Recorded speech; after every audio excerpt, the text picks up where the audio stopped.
My knuckles were still red from knocking when I finally understood no one was going to open that door. I stood on my parents' porch in my work uniform, the smell of a 12-hour cleaning shift still clinging to my clothes, listening to my own family laugh on the other side of a door that would not open for me. I could hear my sister's voice, the performance laugh she saved for company. I could hear my mother's voice rise and fall the way it did when she was hosting, warm and generous to everyone in that room except the daughter standing outside it. I knocked a second time. The footsteps came close, paused, and then walked away. My phone buzzed in my pocket before I even stepped back from the door. Welcome back to the Family Revenge Tales. My name is Claire, and before I tell you what happened 7 years later in a ballroom full of people who owed me nothing and gave me everything, I need to take you back to that porch, because you can't understand the woman who calmly served her mother a plate of truth unless you first understand the girl who was handed a plate of leftovers outside her own family's door. I was 28 that Thanksgiving. I cleaned rooms at a roadside hotel in the mornings and homes across Franklin, Tennessee in the evenings, and I was proud of it, even though my mother never was. Linda Whitaker cared about two things in this world: how our family looked to the people at her church, and how her friends in Franklin's business circle talked about us at their dinner parties. My sister Brooke gave my mother plenty to brag about. Brooke had married a man named Grant Dalton, who ran a food distribution company, and together they looked like the kind of couple you'd see on a Christmas card. I gave my mother nothing to brag about. I smelled like bleach most days. My hands were cracked from cleaning solution. In my mother's eyes, that made me an embarrassment she had to manage rather than a daughter she got to love. That morning, a coworker had quit without notice, right in the middle of our busiest holiday shift. I could have walked out, nobody would have blamed me, but I looked at the stack of unfinished rooms and thought about the family as checking in that night with nowhere else to be, and I stayed and finished every one myself. Around noon, I texted my mother, "Running behind because someone quit. I'll come straight from work. Please save me a seat." She read it. I watched the little delivery notification change right in front of me. She never replied. Now, standing on that porch with the door still shut in front of me, I looked down and read the message that had just landed on my phone. "Our guests shouldn't have to smell cleaning chemicals during dinner. Your meal is outside." I looked down at the welcome mat, the one my mother replaced every autumn to match the season, and there it was. A disposable aluminum tray with my name written across the lid in her handwriting, like she'd prepared for this moment instead of feeling ashamed of it. I want you to understand something. It wasn't the cold turkey that broke something in me that night. It was the handwriting. Neat, careful, planned. My mother didn't scribble my name in a panic at the last second. She had sat down sometime earlier that day and written it the way you'd write a place card for a stranger you didn't especially want at your table. I carried that tray back to my car.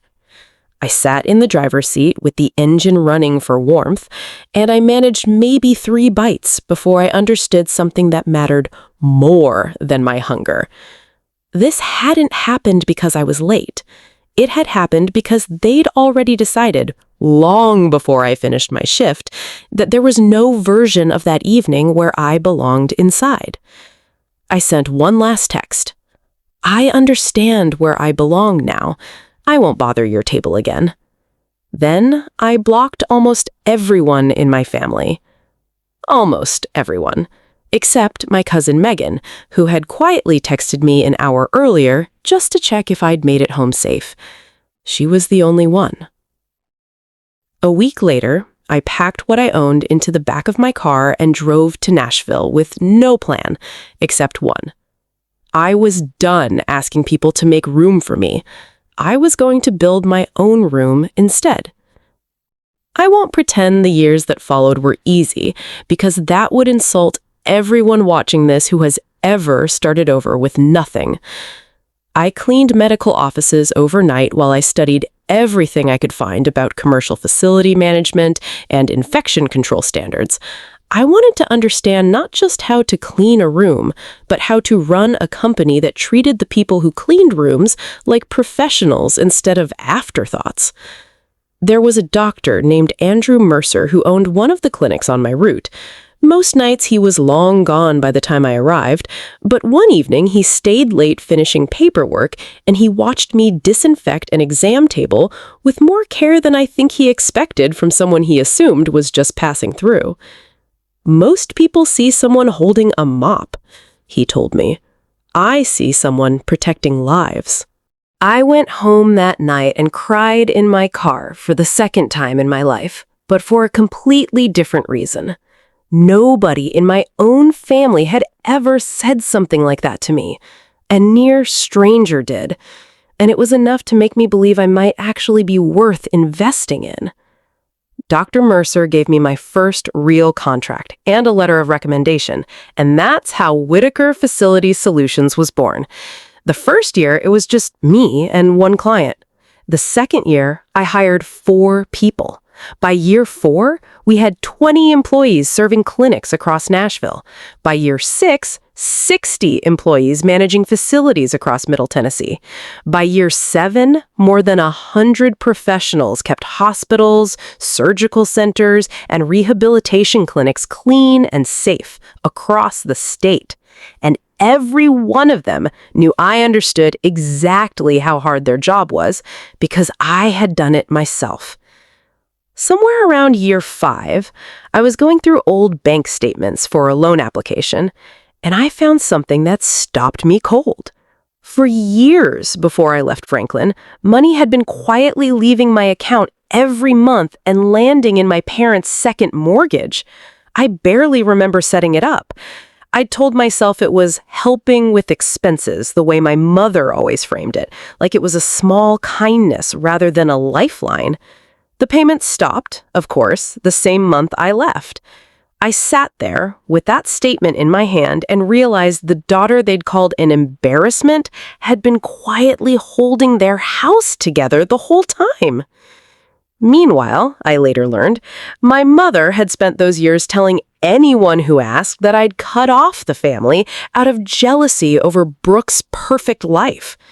Nobody ever called to ask me if that was true. It was easier to believe the story that made them the victims. I didn't build my company to prove anything to my family. I want to be honest with you about that. I built it because I needed something of my own that nobody could hand me and nobody could take away. But somewhere in there, I started thinking about that Thanksgiving in the car, eating cold turkey alone with the engine running. And I made a decision.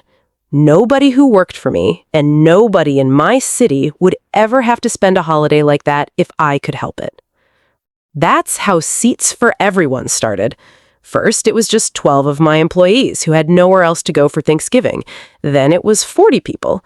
By the 7th year, it had grown into the largest community Thanksgiving banquet in Nashville. More than 350 guests, doctors and veterans and nursing students and foster families and anyone who simply didn't want to spend the holiday alone. We hung one banner over every entrance. Nobody eats alone. Nobody eats outside. I meant every word of it, even the ones that were really just letters to myself. A local paper ran a story on the company that year, the janitor who became a CEO, and a news station picked it up after that. Within a day, my phone was full of missed calls from numbers I hadn't seen in 7 years. I didn't answer a single one of them. What I didn't know yet was that Grant's food distribution business had submitted a bid to supply catering for my own banquet. I reviewed it the way I reviewed every vendor proposal, and it didn't hold up. Poor safety records, labor complaints, a pattern of missed deliveries. I rejected it, the same as I would have rejected anyone else's. I didn't even realize whose name was on it until Megan called to tell me, gently, that Grant's company was struggling badly and that my parents were quietly facing foreclosure on the house I had once helped pay for. "They're planning to come to the banquet," Megan told me. "All of them, even Avery." "Why now?" I asked her, even though some part of me already knew the answer. "Because Brooke thinks reconnecting with you in public might fix two problems at once: your name and their money." I could have told the front doors to turn them away. I thought about it, but I had built seats for everyone on one promise: that anyone who walked through those doors would be fed. No exceptions, no interrogations. I wasn't going to break my own rule just because the people testing it happened to share my last name. They arrived carrying my grandmother's pumpkin pie, the same recipe, like nothing had ever happened. My mother introduced herself to a table of sponsors as the founder's proud mother. Brooke filmed video after video, smiling into the camera like we'd never missed a single holiday together. Grant worked the room, shaking hands, looking for new contracts. I watched all of it while I kept doing exactly what I always did at that banquet: walking the floor, refilling water glasses, making sure nobody sat alone. During my welcome speech, an older woman named Evelyn Harper stood up near the back. She had lived next door to my parents for over 20 years. "I was on my porch that Thanksgiving," she said, her voice shaking a little but steady enough to carry.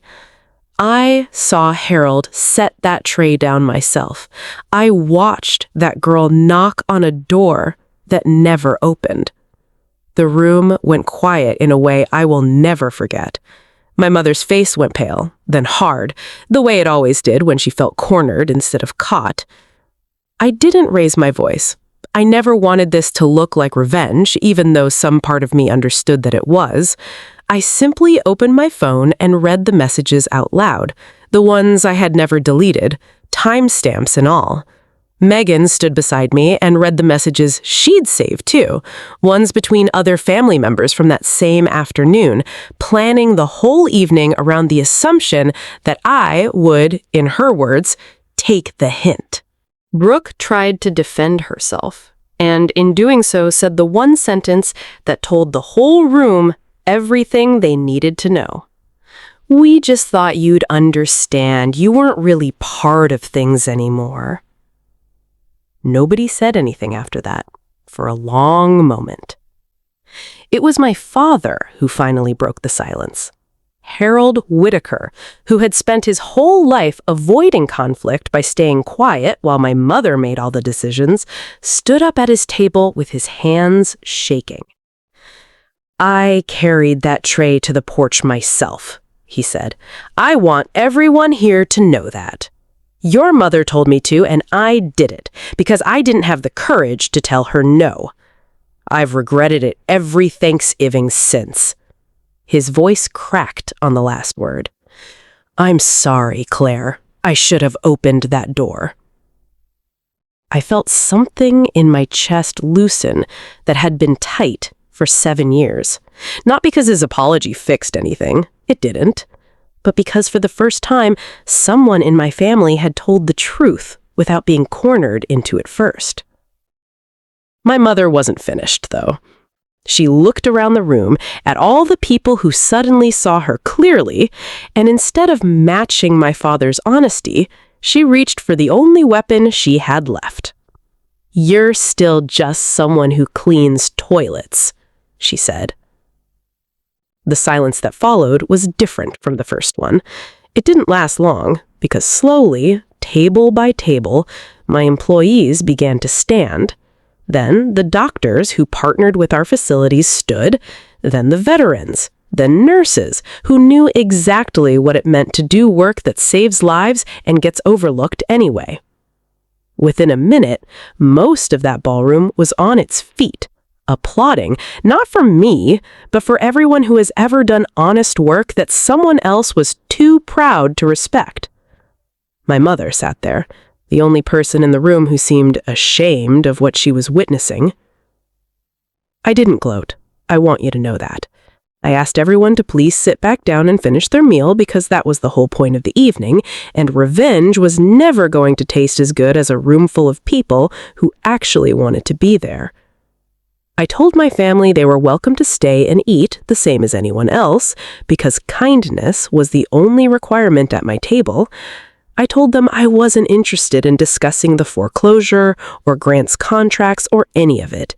That day wasn't about punishing them. It was about making sure nobody else in that room ever had to eat alone in a cold car. My father found me afterward, near the coat check, and apologized again, quietly this time, without an audience. He asked if he could volunteer at the next one. I said yes before I even finished thinking about it. My mother and Brooke left early. I heard later that they understood, finally, that they'd lost something that mattered more than money. They'd lost the last bit of respect people still had for them, and no amount of pie or performance was going to buy that back. A year later, Seats for Everyone welcomed more than 500 guests. My employees wore shirts with our promise printed across the back. Avery, my niece, spent the whole evening helping children find their seats, and she hugged me twice before she left. My father served meals quietly in the corner of the room, never asking anyone to notice him, just trying, one Thanksgiving at a time, to become the man who would have opened that door. I looked out over that room, full of people who chose to be there for each other, and I understood something I couldn't have explained to you 7 years earlier. I didn't find my family by going back to that porch. I built one seat at a time, out of people who never once made me eat alone. If this story moved you even a little, if it reminded you of someone who was left outside a door that should have opened, I hope you'll subscribe to the Family Revenge Tales. We tell these stories every week, stories about the quiet strength it takes to walk away from people who hurt you, and the even quieter strength it takes to build something better without them. You don't need anyone's permission to walk away from a table that was never really set for you. Build your own. Set enough places for the people who show up for you, and never again save a seat for someone who left you standing outside in the cold. What is the significant educational or other value in this story? This story speaks to the long-term damage of favoritism and appearance-driven parenting, and how children who are treated as embarrassments often carry both the emotional wounds and the invisible financial burdens of their families without recognition. It teaches viewers that self-respect and independence built through honest work and perseverance can become a more powerful foundation than any inherited approval. The story also illustrates that genuine justice rarely requires cruelty. Claire's restraint and refusal to seek petty revenge model a healthier form of accountability, one rooted in truth-telling rather than retaliation. Finally, it reminds viewers that family is not only defined by blood, but consistent respect, loyalty, and presence, and that it is never too late for someone like Harold to begin repairing harm through small, sustained acts of humility and service.